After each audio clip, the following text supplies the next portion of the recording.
Good day, everyone. I am Nevzat Çelik, the director of the Paris Advanced Research Center. It's a pleasure to welcome you all today and our distinguished guest speaker event today. We are exploring journalism, objectivity, and global narratives, a conversation with Pacinthe Mattar. I think I pronounce your name correctly. It's Pacinthe Mattar. Pacinthe Mattar. And she's a journalist, writer, and producer, and has a diverse background. And I was really looking at your website. I was really fascinated, and having lived in various places with over a decade in journalism, including a long stint at CBS as a producer on The Current. She reported for Dutch Well in Germany as an Arthur F. Burns Fellow. Her work covers topics like race, police brutality, refugees, Middle East politics, and more, featured in publications such as Catalin, Toronto Life, BuzzFeed, and Reader Digest. And in 2020, she won the National Magazine Award for her valorous essay. The following year, she became a fellow at the Nieman Foundation for Journalism at Harvard University. Pacinthe holds an undergraduate degree and a master's degree in journalism. Thank you again for accepting our invitation. I would like to start. Can you take us through your journey into journalism and shed light on the motivation that led you to delve into critical issues such as race, racism, police brutality, refugees, migration, because all the things I know you are dealing and reading and writing, violence against women, indigenous issues, and of course, Middle East politics. Of course, thank you for having me. I kind of stumbled into journalism, and I think the reason that I decided to go into journalism was largely to do with my upbringing. I was born in Egypt, moved to Canada when I was 3, and when I was 9, my whole family, we moved to Saudi Arabia for 5 years. We lived in 3 different cities over those 5 years, and then I moved to Dubai for high school, and then I moved back to Toronto for university.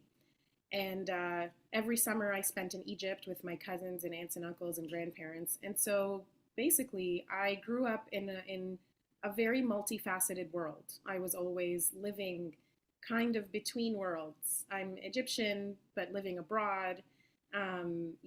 Was a stranger everywhere and nowhere, at home everywhere and nowhere.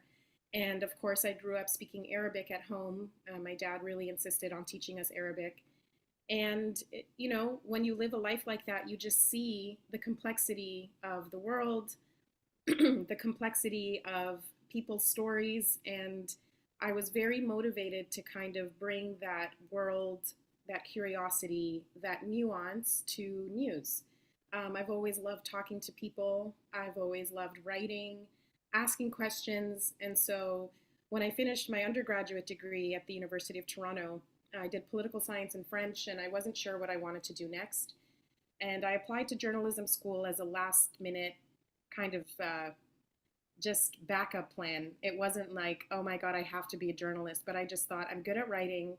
I love languages. I've lived in so many different places, and I'm very passionate about explaining the world to people that in a way that it usually is not explained because of nuance and context and lived experience. So I applied to journalism school. I barely got in. I was put on the wait list at first. But I did my master's degree in journalism, and during that master's, I did an internship at CBC, which is the Canadian Broadcasting Corporation in Canada. And I did that internship in 2009 and ended up just staying at the CBC for 10 years until 2019. So journalism for me has been kind of just the way that I've lived my life, which is always being around people from different places and perspectives, and really, really loving the idea that journalism can be a way by which we better understand the world and each other. So that's what drew me to journalism. It's great to hear from you and your diverse background, your experience, different countries. And your feature essay, Objectivity is a privilege afforded to white journalists. When I was reading this, it was really amazing and received acclaim. What inspired you to tackle this subject, and what impact were you aiming to achieve with this award-winning piece? It's really amazing. I would like to suggest everybody to read it. Thank you. Thank you for reading it. The inspiration for the piece was, I'll be honest with you, the inspiration was anger. It was summer of 2020. It was the days after George Floyd was murdered in Minneapolis.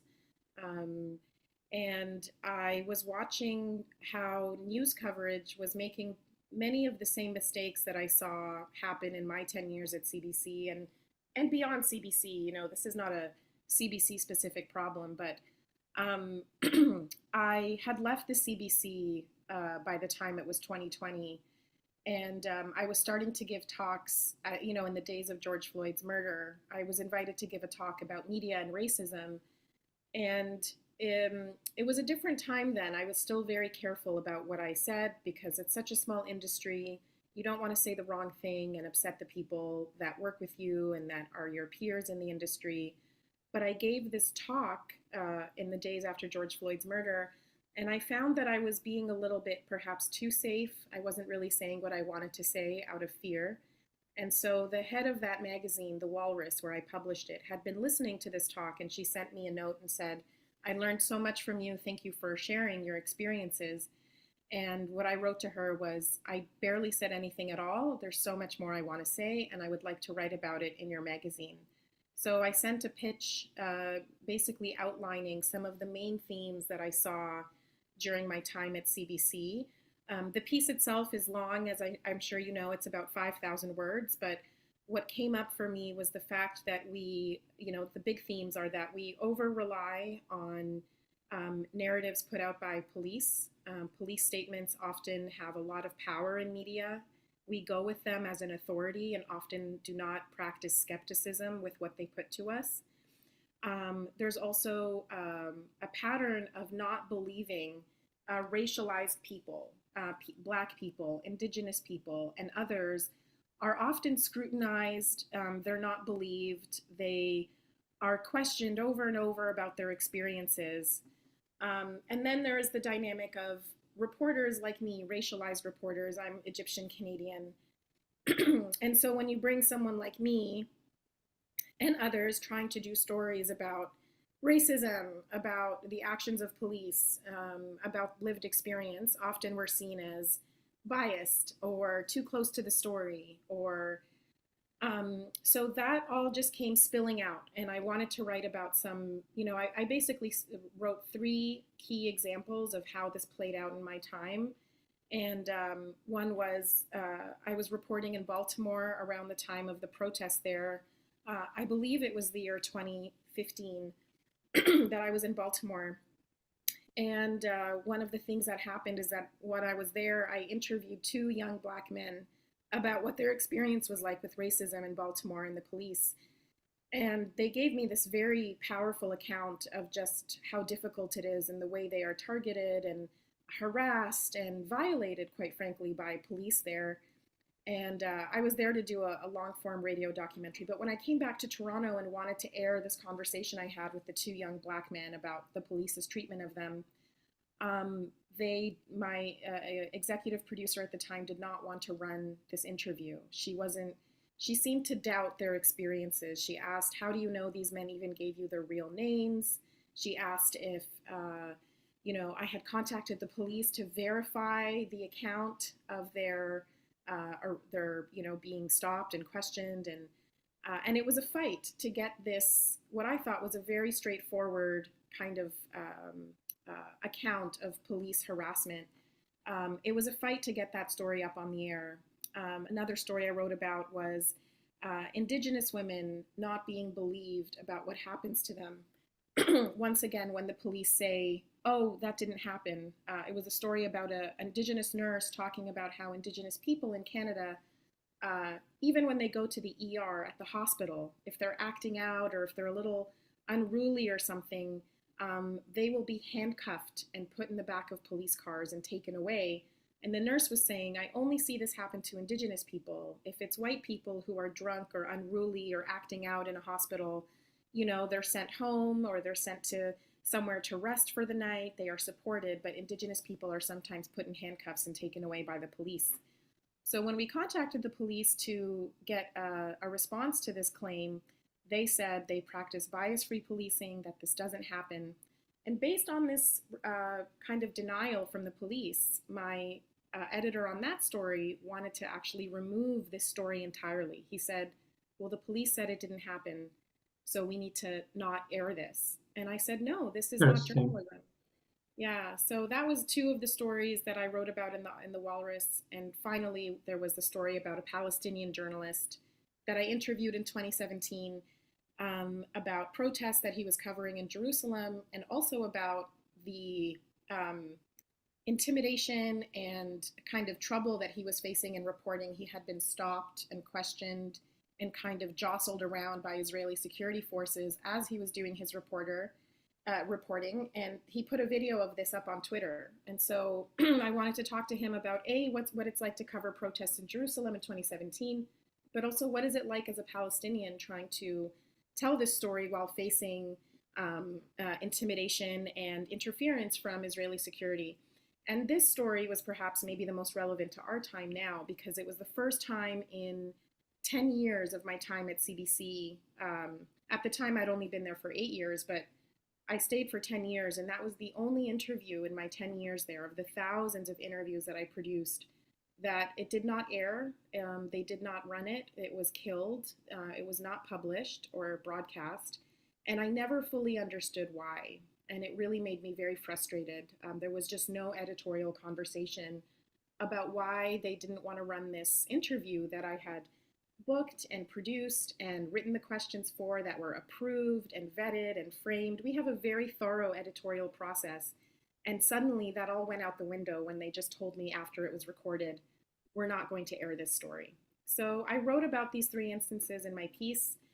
And you ask about the impact or why I wanted to do it. I just think that media has such an outsized role in how we understand the world, but there are dynamics in how media is created, and I wanted to write very clearly about these experiences because I know they're not unique to me. This is a systemic issue. It's not just happening to me or in Canada or at CBC.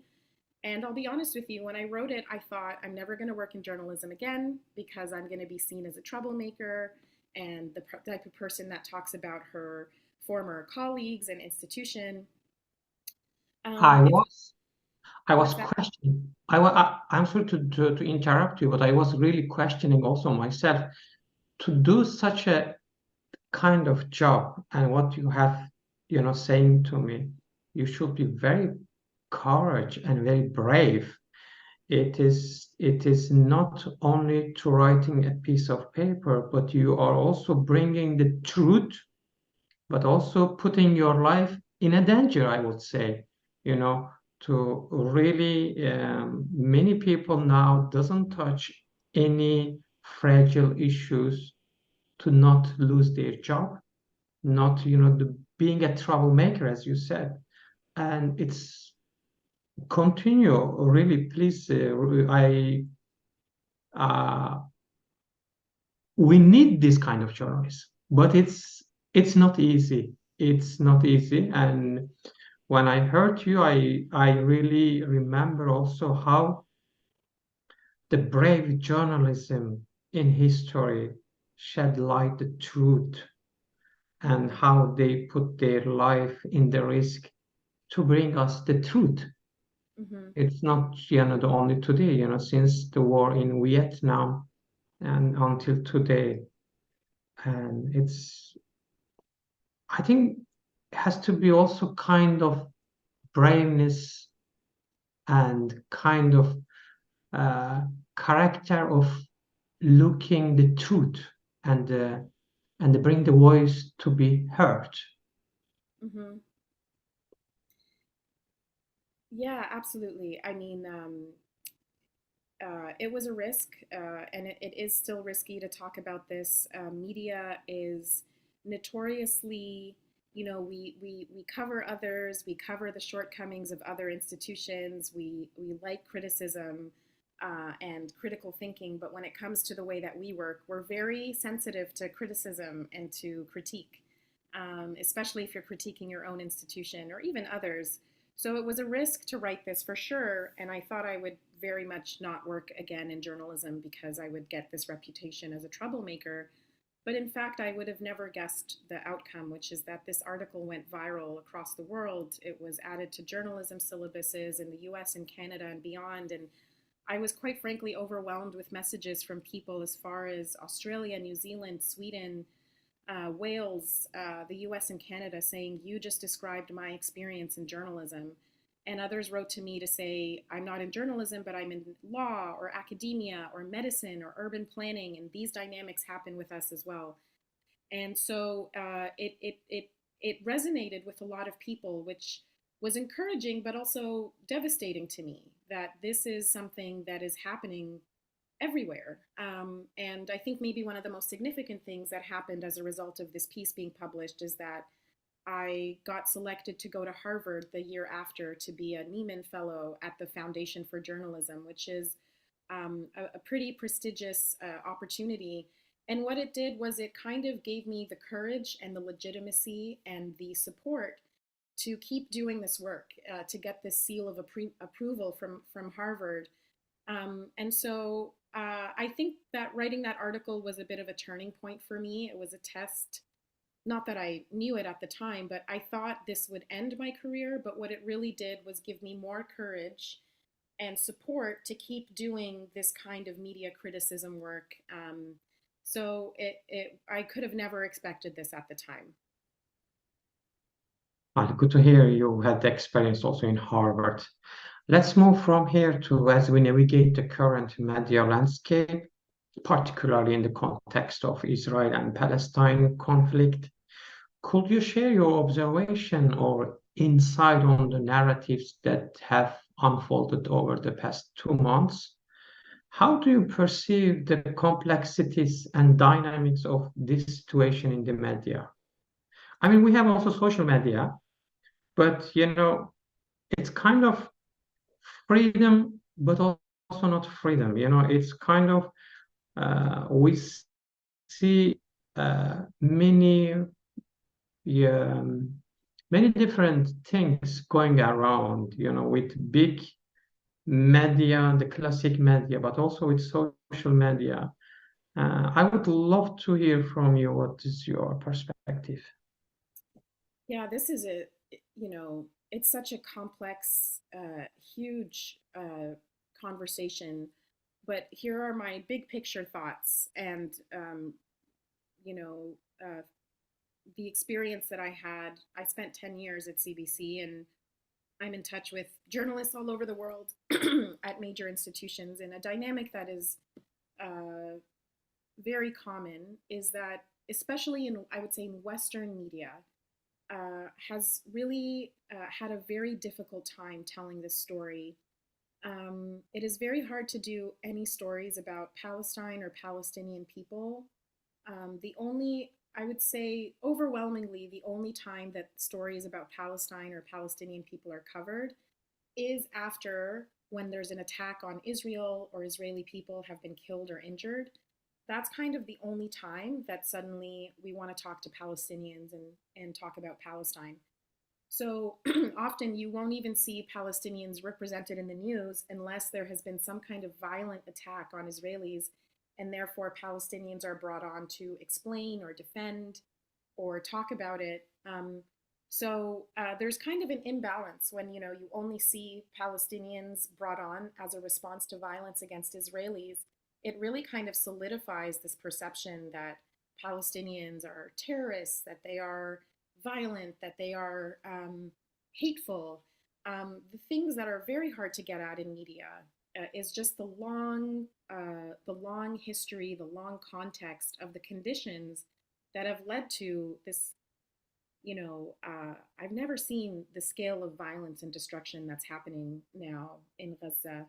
And what's difficult is that it's very hard to get at the context, the history, things like the occupation, the daily injustices that Palestinians face. We're seeing these days that Israel is releasing its prisoners, but, prisoners, it kind of gives the idea that they've been through some kind of legitimate court process with a fair and impartial trial. But often these are just kids that are taken from their homes in the middle of the night or from the street. Sometimes for as little as throwing stones. They are tried in military courts. But these are the kinds of things that you never get to really see in Western media. Um, and, in the case of my story, there's also a degree of censorship. Palestinian people are regularly invited on to speak. And then many times, there's been so many cases of this that their interviews will suddenly be canceled, or they'll do the interview and it won't run. It's been very challenging to do this story in a way that frames context, frames history, frames the lived experiences of Palestinians and the injustices that they've faced. And so I think that's part of the reason we're in such a difficult moment right now. But you ask about social media, and I think social media has had a huge role, especially these days, because people are kind of seeing the big difference between what they're seeing on their official news channels and then what they're seeing on the ground through social media reporting in Gaza, which is showing, an unfiltered view of the devastation, the destruction, the human heartbreak. And that's often stories that you do not see in our mainstream media. And what do you think about, between social media and the classic media, and that both has impact on people, but why let's say, Western media coverage the issue in different perspective when it comes to especially the conflict between Palestine and Israel? Why is a double standard? Do you think, as a journalist, because the journalism has been controlled by big companies, or they are not interested?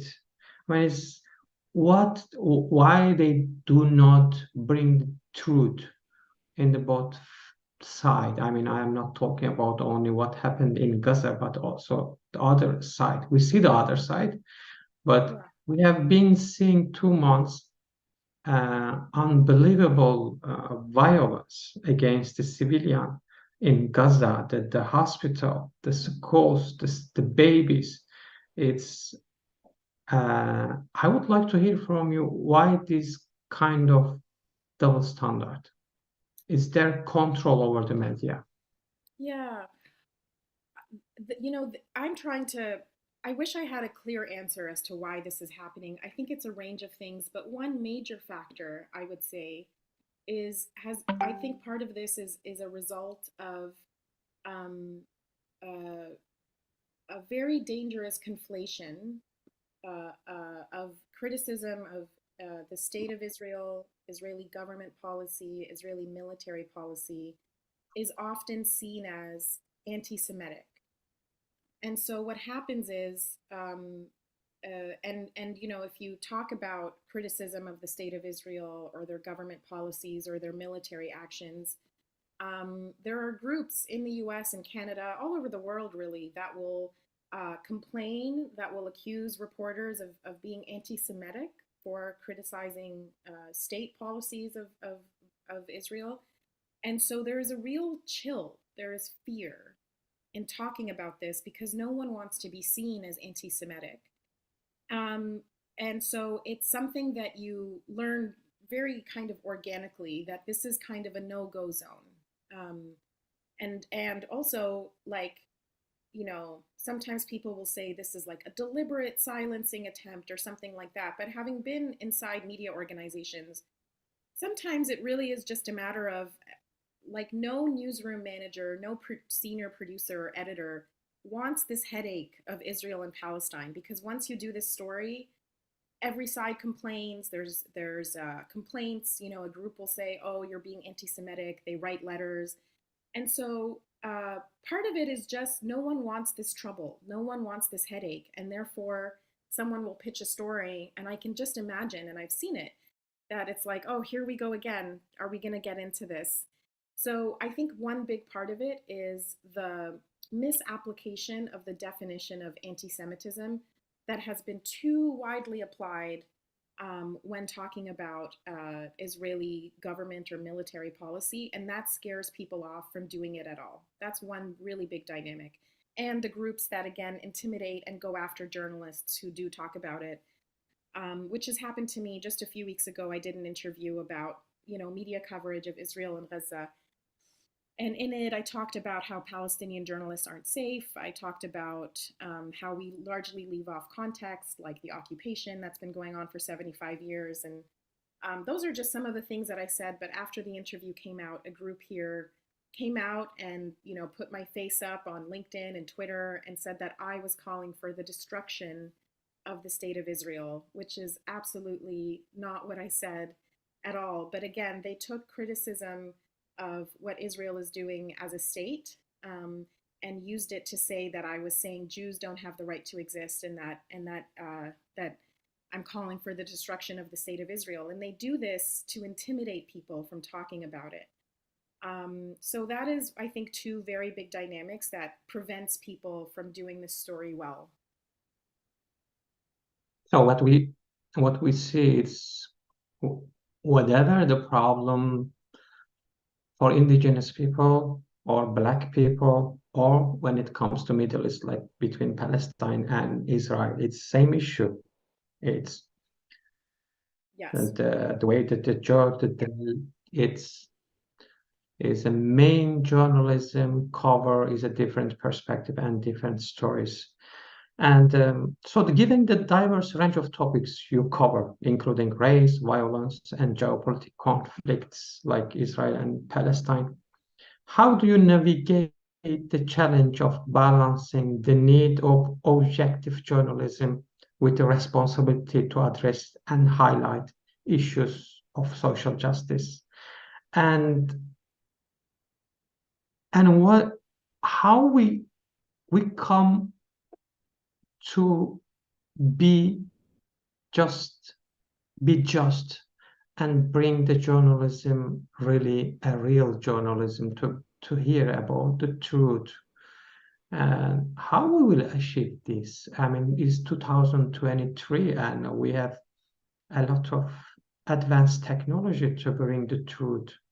And do you have any solution or any a third path to achieve this, or any alternative?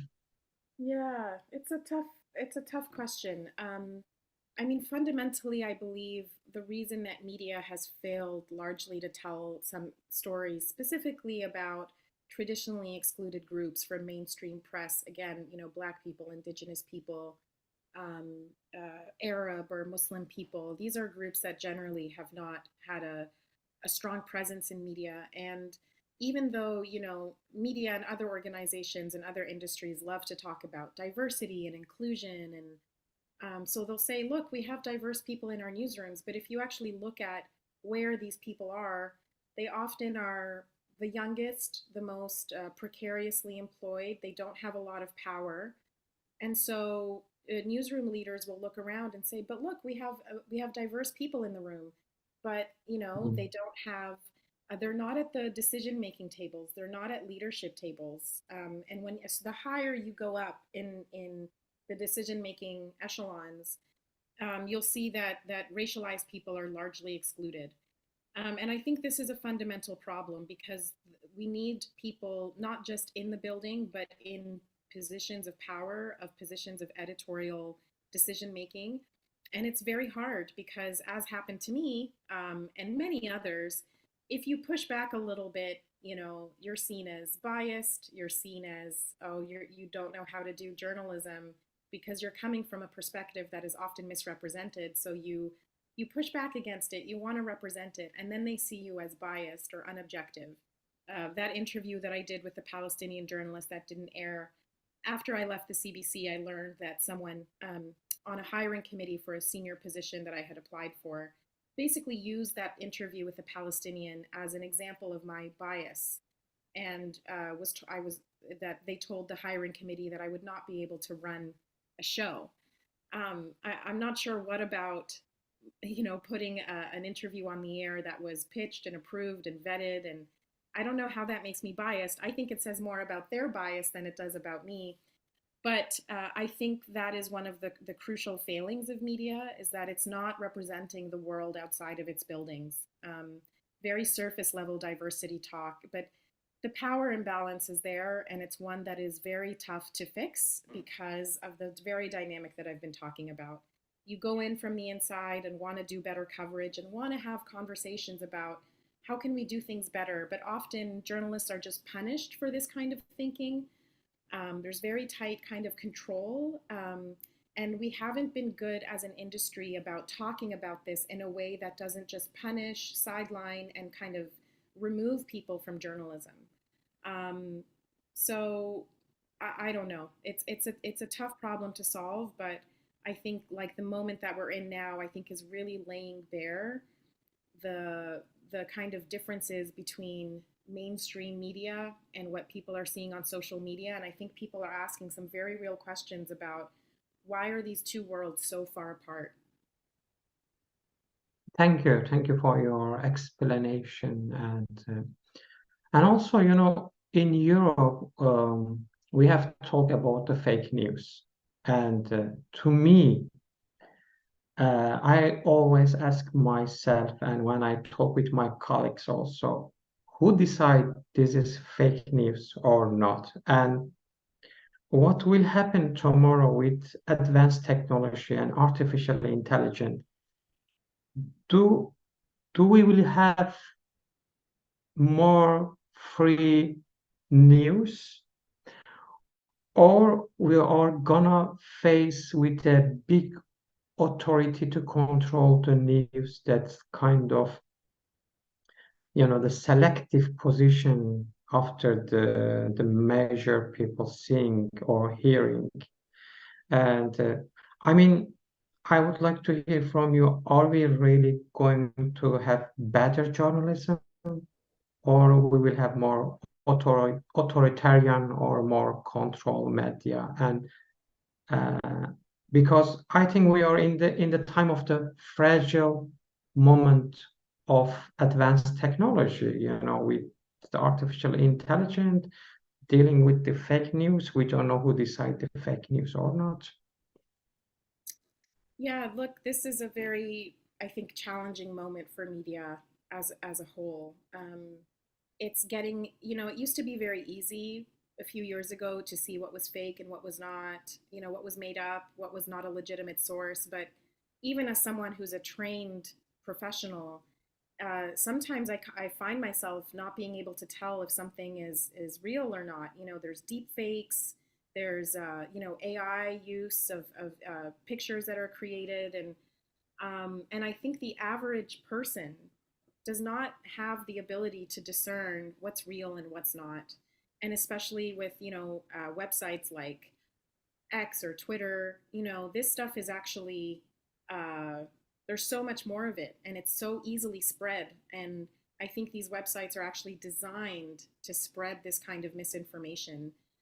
So you're in a world where it's kind of the Wild West online, and everyone can post almost anything they want, and it travels very fast. There's the saying that it's like a lie can travel halfway around the world before truth has the time to put its pants on. And this is obviously, I think, something that we're seeing on social media. So in the social media world, it's like anything goes, it's chaotic. And then, but in mainstream, there's this like attempt to kind of still have these policies and editorial ways of working that are slower, more rigorous, more kind of based in fact and truth. And that kind of journalism takes time. And I think everyone just wants clicks, they want engagement, they want to share the most outrageous things, and this is the complete opposite of what news media should be doing.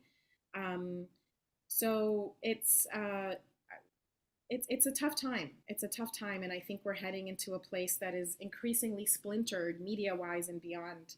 And I think we have to be very careful about what sources we consume, and making sure that what we're getting is legitimate. So, I'm sure we're all in WhatsApp groups.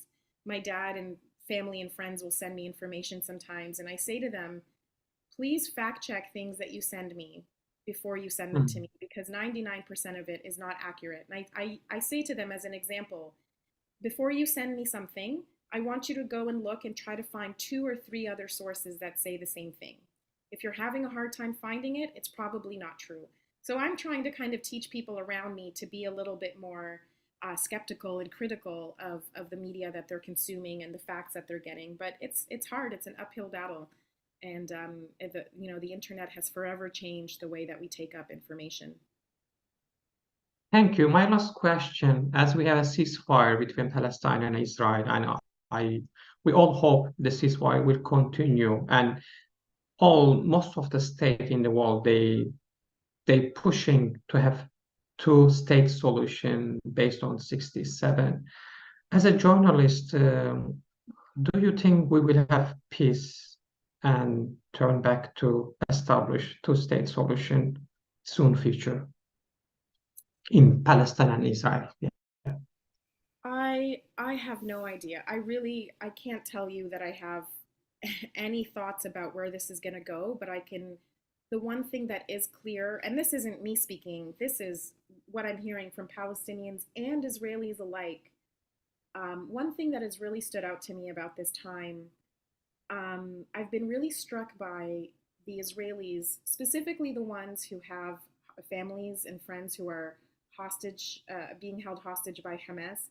I have seen them plead with the government, with the Israeli government, with Benjamin Netanyahu, to say, we have to stop bombing these people. The solution is not a military one. We have to be able to find a way to live in peace with each other, because the peace of Palestinians is very deeply tied to our peace as Israelis. And I've been very moved, I have to say, by it's not often that you see in the media Israelis saying, I care about what's happening to Palestinians, you know? And I think this type of um, this kind of humanity is so rare, but I think seeing that is just reminded, I think, a lot of people that the fate of Israelis and Palestinians is so deeply tied. And I've seen over and over, because you'll see in the media, you'll hear these hosts say, well, what's the solution? What else can be done since Hamas has done this awful attack and taken hostages and killed people? And overwhelmingly, I've seen the responses. There is an international law framework here that should be applied, accountability, and applying, international law towards Israel that has expanded settlements, that maintains, children in their prisons, the settler violence. These are all kind of violations of international law, and they're never held accountable for it. And in fact, they continue to receive funding from the US, for example. So I can't say that I know what's going to happen, two state, one state. All I know is that I think this time has shown devastatingly clearly, again, through the eyes of Palestinians and Israelis alike, that this is not a solution that is going to end with a military end. It's one that has to be political, and one that is rooted in international law and accountability. And this is a harder conversation to have, because you know, I think everyone is just so caught up in this war machine. But international law experts, groups like the UN and the WHO and Amnesty International and Human Rights Watch have been pleading for years and decades. Let's apply international law and find a political solution to this violence, because the military solution has been devastating for Israel and Palestine. I agree with you. I don't know how you read the Jimmy Carter book, We Can Have Peace on Holy Land. It's this, I advise everybody to read it. And I totally agree with you. And I hope we will have peace and stop this the war machine and seeing the civilian kids, women are dying. And it's a really tough time. And we have to keep the hope. And I hope the international norms, international law will reestablish again, and hopefully ceasefire will continue, and we will have a political solution.